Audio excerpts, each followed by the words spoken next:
The Kreepton Chronicles by Renee Libra. Chapter 5. Zombies in the Other World. How much time had passed? Were we dead? I couldn't feel a thing and I couldn't see either. Where were Augusta and Kristen? My surroundings began to materialize. Where were we? A forest? Z! I heard a faint voice. Woof! A bark? That was interesting. As my vision cleared up, I saw about 15 blocks away a simple wooden hut enclosed by wooden fences in a forest clearing. A full-grown zombie was defending itself with a wooden shovel against a hostile dog barking just outside the fences. Z!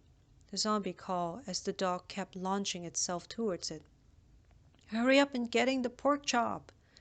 The zombie talked?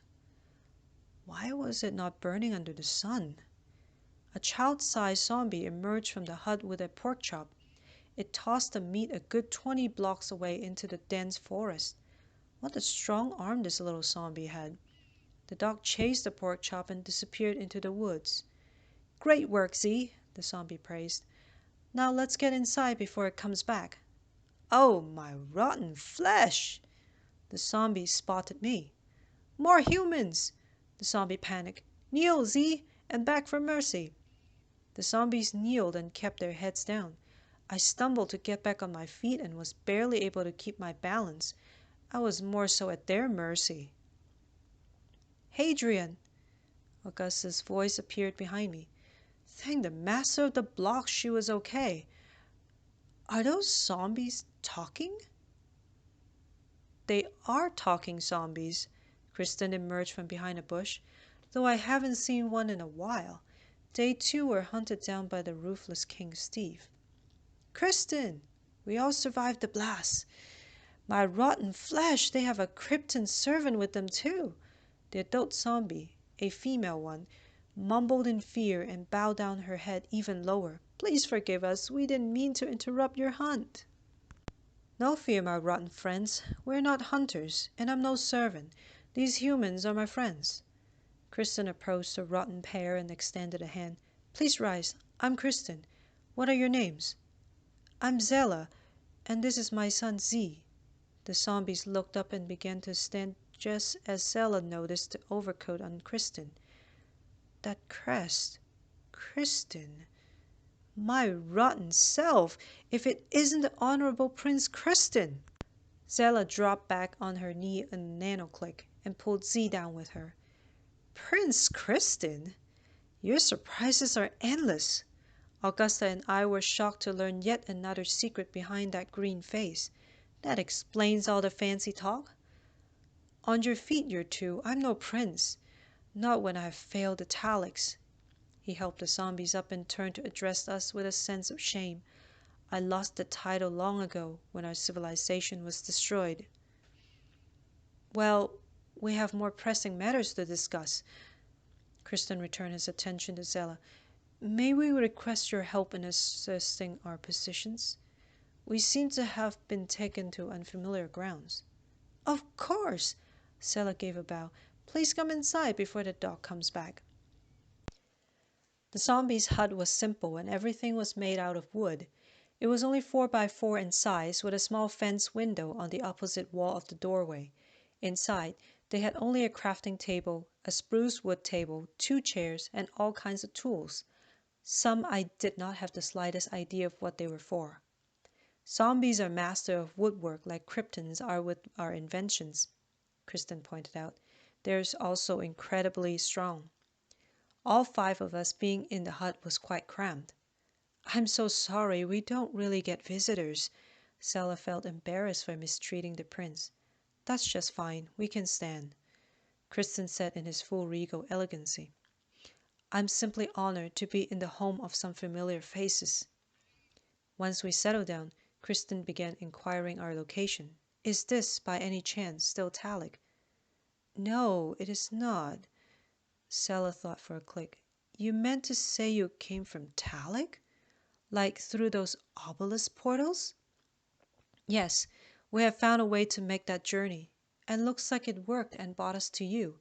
And judging from your reactions, I assume you have also experienced the marvel. We have. Our captors took us to this world using a particularly powerful obelisk, Sela recalled. That is incredible. I never thought someone would figure out how it is done. It was technology left by the ancient hidden in plain sight. Kristen referred to that obelisk that once stood in the center of their capital city.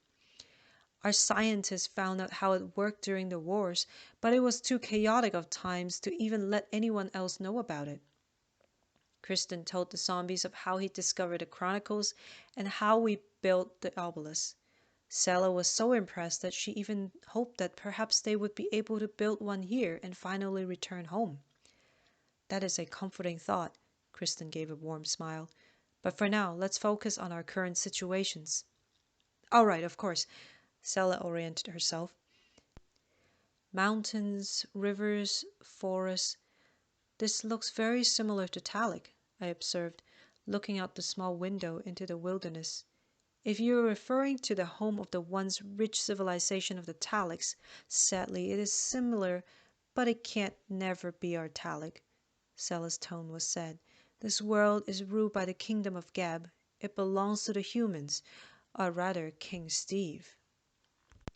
King Steve's world? Somehow we ended up in Kristen's enemy's world. I don't know if that's horrible or great since we didn't need to travel anymore to find this tyrant king. Wait a second. Humans? King Steve? Augusta suddenly realized. King Steve is human?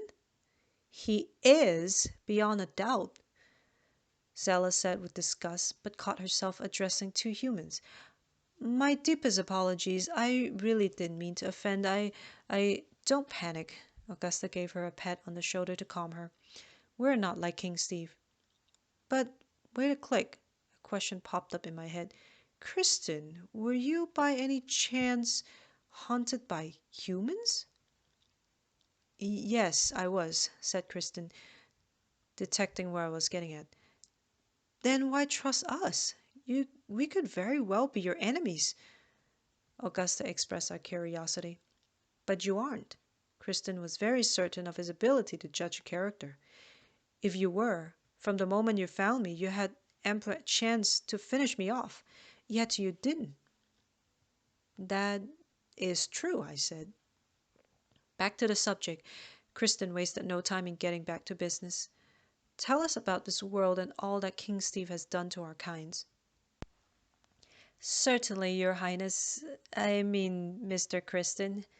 Sela chuckled with joy. She was still bathing in her good fortune of having the former prince in her house, but given the urgent circumstances at hand, she quickly swapped her happiness out for a more suitable, serious tone. Gab is King Steve's homeworld. From what I've heard, he was a nobody before, but then he learned the secrets of the obelisk. Talik was the first world he traveled to, and he was determined to claim it as his own. And with the riches of Talik, he gathered the power to put himself on the throne. He knew our intelligent kinds would fend him off if he'd just come in and steal our resources. Kristen crunched his fist tightly. So he sent in the creepers to cripple us and hunt us down like scared animals. Anger filled Zela and Kristen. Their home was destroyed because of one man's greed and ambition. Little Z tried to comfort his mother with a hug. No words could describe our disgust at King Steve's cowardly tricks. Our conversation was drowned by a tidal wave of wrath.